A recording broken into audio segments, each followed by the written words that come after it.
Alright, come on, come on, come on. Try again, try again. Everyone, you watching? Ooh, yes. Ooh, yes. Deal with it, nerds. Greetings, friends, and welcome back to the 3-Minute Horror Show. My name is Ben, your host, and I love horror movies. In fact, I watch the bad movies, like this one, so you don't have to. You're welcome. Today I'll be reviewing the movie Amityville Frankenstein from 2023. We're just going to float that title out and let it percolate with you for a couple seconds. Oh my god! I don't even really know how to accurately describe what this movie is about, but I can tell you with certainty that it is 1 hour long. This movie was directed by a British guy named Nick Box, who directed 4 Amityville titles in 2023 alone. So we're talking this one, Amityville Elevator, Amityville Job Interview, and Amityville Teabag. Maybe he deserves a teabag if you know what I'm saying. Amityville Frankenstein is currently streaming here in Canada on Tubi.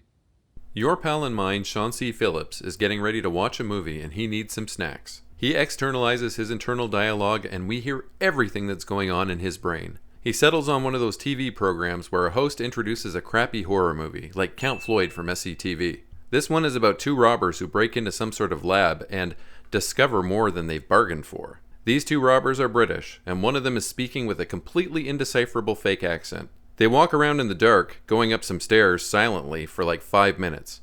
Finally, they arrive in a room, find nothing, and go down more stairs, silently, for another 5 minutes. This movie is only an hour long. We take a quick break to see Shawn C. Phillips talk to himself and try and toss snacks into his mouth. Back to the movie. More stairs. So apparently this movie is a repurposed FMV video game by a studio called Let's Go to the Grindhouse. Amityville Frankenstein was initially a game called Fiendish Thieves that was released in December of 2020. This tracks as Shawn C. Phillips filmed his parts in his garage, like he did with several other movies during the pandemic, including American Bigfoot and 5G Zombies. This studio also made other interactive movie titles, including The Wrath of the Violent Vicar, Flesh-Eating Geriatric Internet Predator, and Dracula vs. the Ninja on the Moon. These were all directed by Nick Box, but this one is the only one as far as I can tell that was turned into a movie. Eventually, the 2 guys arrive in another room with nothing good in it and they discuss sharing toothpaste. Guess what happens next? If you guessed more stairs, you're wrong. We see a painting meant to represent the outside of the lab with an animated sky for 3 minutes, and then more stairs. This continues on for the rest of the movie. The guy's walking around in the dark building. Eventually one goes missing at one point and the other calls out to him, forgetting his accent.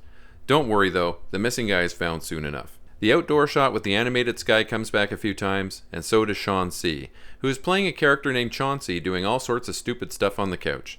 He sings a song about cheese puffs. He rips a big stinky fart. And then he takes a phone call from Steve. Goddamn Steve, calling in the middle of the movie. It's unbelievable to me that this is only the 2nd Amityville movie that I've covered on this channel. I've watched a ton of them. Believe me, I could talk about them all day. Here are a few.